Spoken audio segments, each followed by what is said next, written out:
Hey, friends, I'm really excited about our guest today on the Church Planting Podcast, Daniel Yang. Daniel's the director of the Church Multiplication Institute. He leads and oversees all of its initiatives.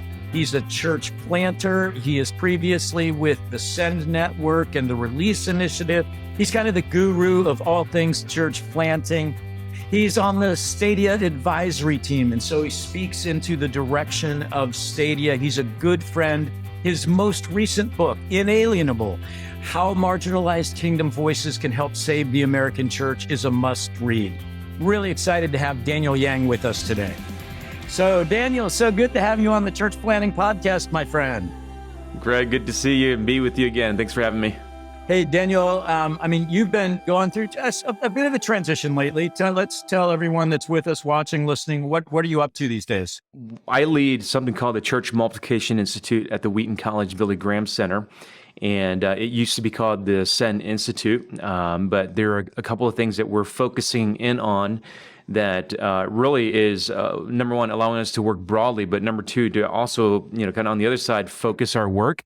And one is to, there's three areas, Greg. One is we really want to help church planting organizations engage the conversation of how to help Gen Zers think about church planting for the future. So that's the first initiative. Secondly is minority-led networks, things that you and I have talked a lot about in the past. We're really focusing on how do we help develop and proliferate the ideas of minority-led networks. And then thirdly is emerging leaders. So who are the emerging thought leaders that are going to lead the missional conversation for the future? So those are the three things that we're focusing in on at the Church Multiplication Institute. Oh man, we could spend a podcast on each of those. So yeah, but let me just ask this, because you opened with allows you to work more broadly. What do you mean by that? Yeah, so the Church Multiplication Institute, I office out of the Wheaton College Billy Graham Center. And so, and initially we were a initiative out of Send Network, and they continue to be a partner of the work that we're doing. But fantastic network. We love partnering with them. Absolutely. And so, but by being here at the Wheaton College Billy Graham Center, it allows us to work more broadly with all groups. And so, and then also to not just provide think tank, activities, but to really provide initiatives, like I was saying, helping organizations think through engaging Gen Zers in church planting. And so, again, that's really taking advantage of the fact that we're here at Wheaton College, working amongst a young demographic. And so these are some of the things that, our shift has enabled us to do over the last few months. Okay, so Gen Zers, like the generation that terrifies everyone and so forth, and you're saying getting them involved in church planting, and you know how committed Stadia is to the next generation. Mm-hmm. So talk to us. Talk to us as church leaders. What are some of the things you're seeing about how to engage? How can we engage with Gen Zers, and specifically in church multiplication? Yeah. So a big part of it, Greg, is creating environments for them to actually develop the language of mission for themselves and for the next generation. So here's a couple of things that continues to come up in research and also in our think tanks surrounding Gen Zers. Is they understand institutional structure. Then you think about when you're in your 20s, all of us, when we were in our 20s, we were a little bit anti-institution. But the research, Springtide Research, is showing this. Springtide Research does an annual report called The State of Young People and Religion. And they've noticed among Gen Zers that, larger than normal, kind of adverse feelings towards institutional things. And again, not abnormal for 20-year-olds, but among Gen Zers, that number is greater. It doesn't mean that they don't like large groups. It doesn't mean that they don't appreciate structure. But the idea of I'm going to join an institutional movement, that's less appealing to them. So, and then also secondly is the idea of just power dynamics. And so think about this. If you're working with a church planter right now, almost no church planter identifies themselves as a senior pastor. Like that language of senior leadership, senior pastoring, like that was something that came out of a very institutional model. And so you began to see, even amongst Xers and millennials, they shed that language of senior leadership. Again, because that kind of harkened to more of a bureaucratic model of organization. So we shifted to language like lead pastor. And even amongst that, like there was a lead pastor of vision, lead pastor of, preaching, lead pastor of ministries.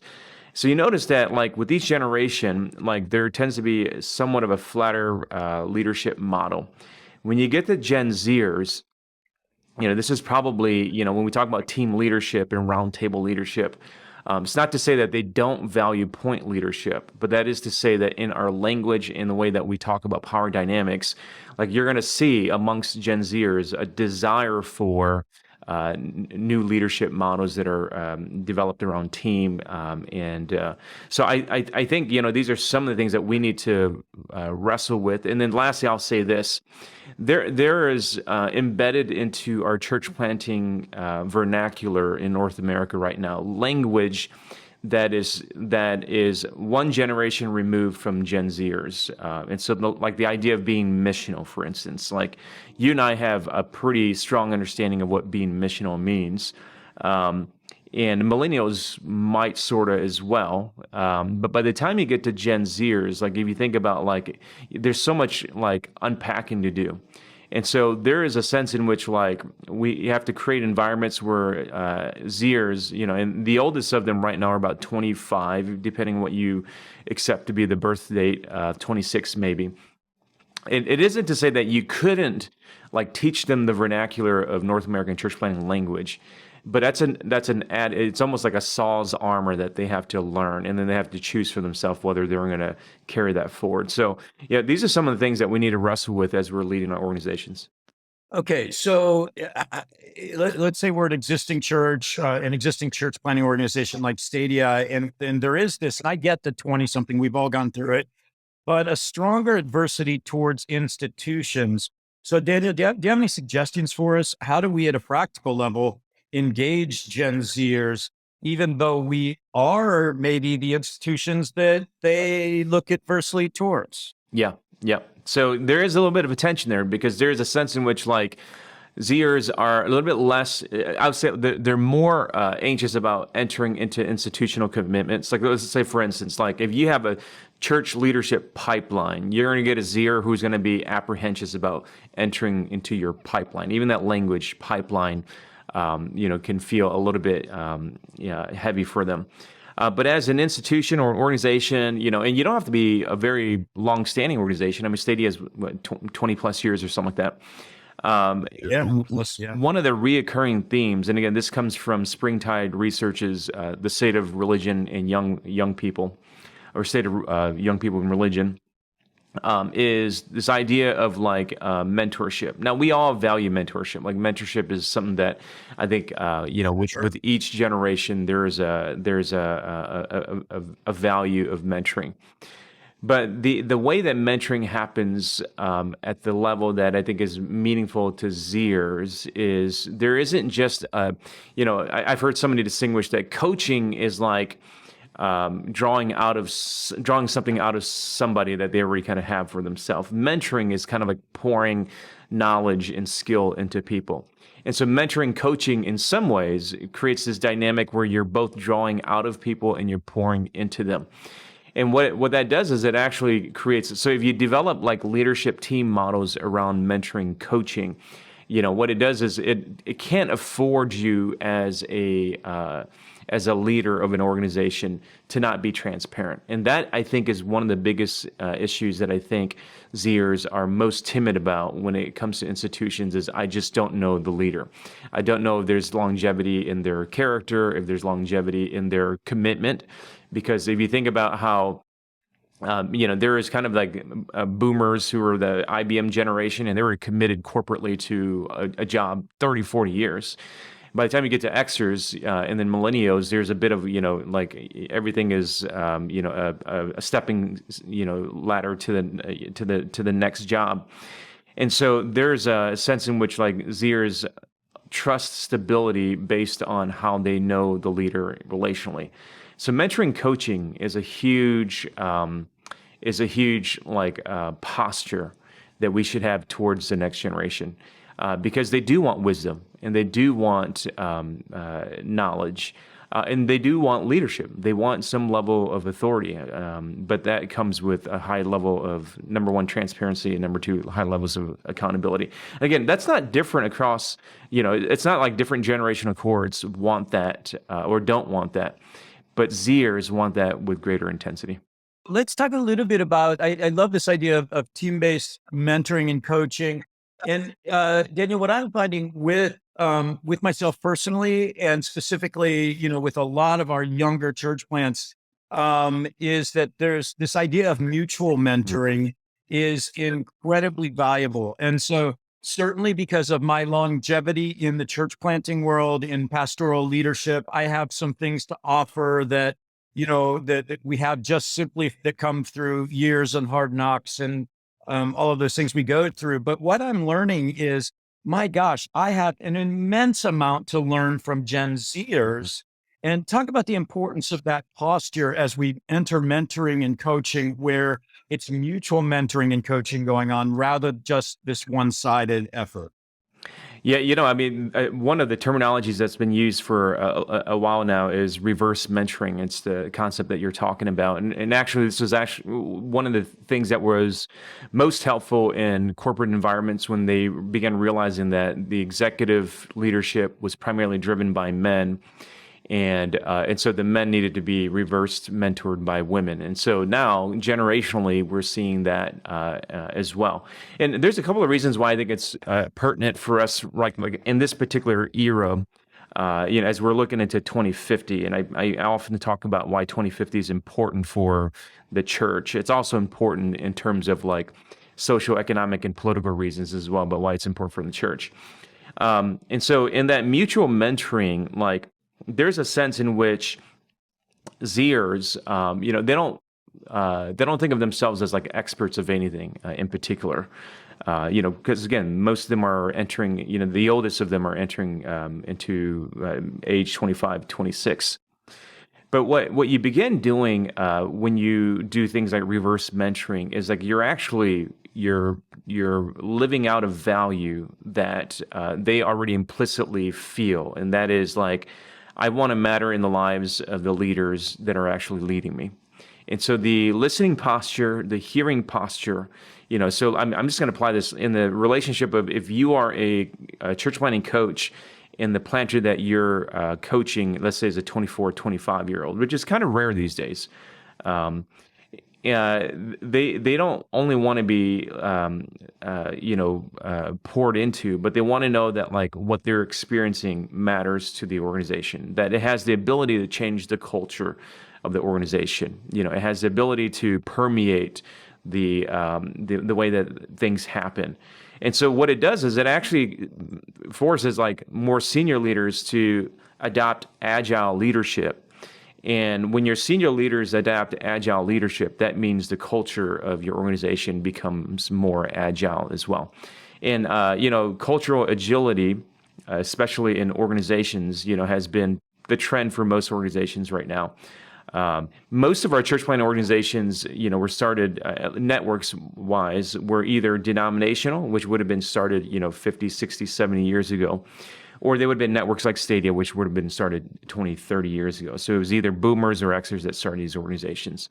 If you look at the tech industry that was started by Xers, and it was really in the mid-90s and early 2000s where they started talking about like cultural agile organizations. And a big part of this was that you realize that when you decentralize power dynamics and decision making, that the culture of the organization needs to be more agile. And so you're now you're 10 years, 20 years into cultural agile environments. And so Gen Zers just expect this to be a part of the organization that they're a part of. And that reverse mentoring, that mutual mentoring, is what helps to foster some of that agility. Yeah, we have a church planter up in Cleveland here where I live, Lumar Vargas, and she's this amazing young Hispanic lady who is launching a church here in a Latino community. And so I've been doing just a bit of coaching with her, but in all honesty, the stuff I'm learning for her has been absolutely incredible. Learning about the culture and bivocational planting. And, so it's just been such a rich experience for me. Whereas I think if she were on this podcast with us, she would say, I'm so grateful to Greg for, spending time. Well, the reality is I'm so grateful for the time that I get to spend with her, which is such a great segue here into, you're talking about minority-led networks and your new book, which I am going to plug here because you were gracious enough to give me a copy of it and I loved it. So it's called Inalienable: How Marginalized Kingdom Voices Can Help Save the American Church. So I want to, first of all, we're going to talk about minority-led networks, but I've got to ask the question to start with that the title begs is, why does the American church need saving? What do you see? Yeah, and I appreciate you, Greg, asking about the book. When Eric Costanzo, Matt Sorens, and I came together to think about this project, a big part of it was just personal, how it had been weighing on us, the trajectory that we've seen in the church. And I would say every generation experiences their version of this. If you go back to the 60s and 70s, you can see some of the same tones that we're experiencing when it comes to the politicization of faith. We start out with the introductory chapter quoting Beth Moore because in some ways we saw the treatment of women in ministry as another indicator of kind of the state of American Christianity. And then the polarization within not just the churches, but even within groups that have the same theological persuasion, how they were polarized based on politics and ideology and not even about the content of Scripture. And, and then the rise and fall of different, Christian leaders, all of that. And, this is our generation's version of a cultural upheaval within the church. And the thing that really drove us to write this book above all else is our failure to realize at an institutional level that this impacts how young people want to move forward in mission, and so because they don't want to propagate something that's not healthy in their eyes. When there's a play on the words of, saving the American church, because obviously only Jesus can do that. But we also think that American Christianity, the church in America, there's no guarantees that it's going to persist on forever. But the only guarantee is the kingdom of God will. And so what's required for us to really awaken ourselves to see that God is at work in various means is to look at the places that don't center American Christianity. And that is, the history of the church. That is those who are marginalized in in America, and then also in the global population, the majority world. We're not saying that these parts are better at being followers of Jesus, but we are saying is that they pull us, to the margins of where we're no longer centering American Christianity, and they give us a greater perspective. And I think we really need that right now, because when we center our Americanness and we intersect that with our identity as Christians, we get some of the polarization that we're seeing right now. So Daniel, you're talking about marginalized kingdom voices. In broad strokes, who should we be listening to? Who should we be looking at? Who should we be learning from? Yeah, it's a great question. So it's important to know that when we're talking about those marginalized voices, we're not just talking about those who are poor or those who are disadvantaged. What we're saying is that when you look at the center American evangelicalism in North America, it's still predominantly dominated by white and male voices. Absolutely. Now, I don't say that as a value statement. I just say that as a matter of fact, right? And we don't need, I should say this, and maybe I'm making too much of a caveat. White male voices are still very important and necessary to the conversation. Yep. But when you're talking about how the church is growing outside of North America, when you're talking about how the demographics are shifting within North America, you're realizing that the growth of the church in evangelical circles. We think about Assemblies of God. We think about even the Southern Baptists, which are the two largest Protestant denominations in North America. They're growing largely because of immigrant communities. And so, as a matter of fact, I was, I used to work for the North American Mission Board, and we reported in the year 2020 that over 60% of the churches that we helped to plant were led by, non-Anglo church planters. The Assemblies of God they've only largely grown over the last 20 years by specifically their Latin American or Hispanic constituency. So much so that almost a quarter of their membership right now is composed of Hispanics.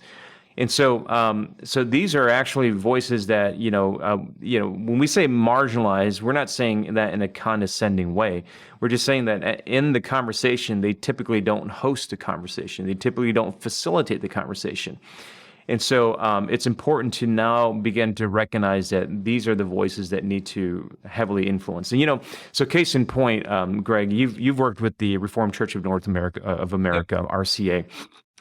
And they recognize that amongst the growth of their denomination, that they needed a voice that really helped them to understand, number one, the world, and number two, the shifting demographics here in North America. So their general superintendent that was voted in a few years ago, Eddie Alleman, is from I believe Central America, and that's a historic appointment.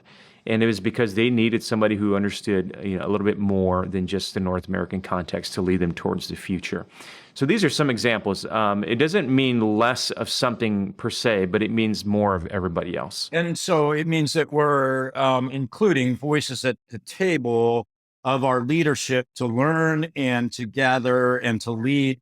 But it also means that we are inviting others from other cultures, races, tribe, none, everyone, to actually help build the table that we're sitting around, which for many of us, myself certainly included, it's a transition. It's taking that posture of learning, and it's really kind of sitting back in our leadership to say, hey, I need to learn. I need to hear your voices. It's a whole new world, Daniel. So, yeah, in that posture, we talked about this earlier with the mutual mentoring. Like that's a necessary posture. It's a necessary posture, and not just for the season, but that is probably the posture of leadership for the foreseeable future. Within the generation, and it's more of a mutuality, and I think this applies to all categories of gender, race. Again, without trying to get into like the ideas of intersectionality, because I know that's not helpful to everybody, but it's this understanding that like when you look at the church, the New Testament church, when it stayed central in Jerusalem, it had the hardest time being a global mission agency. And so it wasn't until it went to Antioch, right? And Antioch is very interesting because Antioch was this military town, roughly about 200,000 people, and it was diverse, and it brought people from all corners of the known world at the time. And these people came to faith in Jesus, and they formed something that was so new that they could no longer be considered, Cyrenian or African. So they had to invent a new term for this new group of disparate, formerly segregated group of people. So it says in the book of Acts that they were called Christians for the first time. Think about that. Isn't that amazing? That this group of like diverse people that were coming from socioeconomic, ethnic backgrounds, they came together and they were called Christians for the first time because they formed this new like social, group. And that's the pattern for us. This is a biblical pattern for us. And it's a mutual learning. It's a mutual sharing of power. Man, that is just rich. I love it. And we have work to do in many of our organizations and churches we lead to accomplish that. Hey, Daniel, one of the questions I want to ask you is, and this is just kind of out of the blue, but what's God teaching you right now? What's he teaching you in your life? Yeah, Greg, I've had a lot of personal challenges over the last year, health-wise, and I'm 42, so your listeners can be the judge of whether that's still young or older. In this season of life, so part of the reason why we refreshed some of our initiatives at the Church Multiplication Institute is I'm so convinced that personally in my life, but also in the season of church multiplication institute, that there is a transition of not just like models and strategies, although I think there is. There's also a transition of like who is hosting this conversation around mission for the future. And I had a heart attack and surgery last year, and that is a very distinct milestone for me. That I am primarily not a doer anymore, but I'm a permission giver, and I am a convener to empower others to be doers, And I think, I mean, part of that is midlife. Right? I think a lot of folks feel that when they get to midlife. But I think that there's a metaphor, like my life is a bit of a metaphor. I actually told people that to my best assessment, Greg, the reason why I ended up having a heart attack and a quadruple bypass, because I don't have any heart disease in my family. If you look at the history of my family, I don't have heart disease. I wasn't a big guy, fairly healthy. But in my 30s, I planted churches. And and more than that, Greg, this is me kind of just, a personal confession, repentance. For about 12 years of my life, like I personally, chased after church growth. And I didn't do it the right way. Others have done it in better ways, in more healthier ways. I didn't do it the right way. And I did damage to my body. And, doctors said, how did this happen to you? Because I didn't have high blood sugar, high blood pressure, and diabetes, none of that. And I looked back and I said, I completely stressed myself in my 30s. And so I'm entering into this new season of life. And again, I feel like my life is a metaphor for what's happening.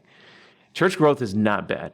Church growth is a good thing. It's a positive. Like, Jesus grows his church. So wanting the church to grow is not a bad thing. We should want that. But the way that we've idolized it and we created methodology around it, and then we put it on to others as like, this is your ministry assignment, I think that is changing. And I think what we're also now learning is that let's create tables where we don't have to control the conversation. We're helping the next generation biblically come into their own, hearing from the Father and creating new models, new language for the future. And I'm very glad to give the second half of my life to that. And in some ways, what I'm learning the most is that, like, when you live a life of hear and obey, it's never model specific. It's like you're chasing the wind. That's what the Holy Spirit is. You're chasing the Holy Spirit. There's no model for that. You just wake up and say, what's the Father doing, and how do I move forward in obedience with that? Daniel, thank you for your transparency. Thank you for joining the Church Planting podcast and just your partnership with Stadia. Love you, brother. And praying that this next season, as I know it will be even more fruitful than the last one.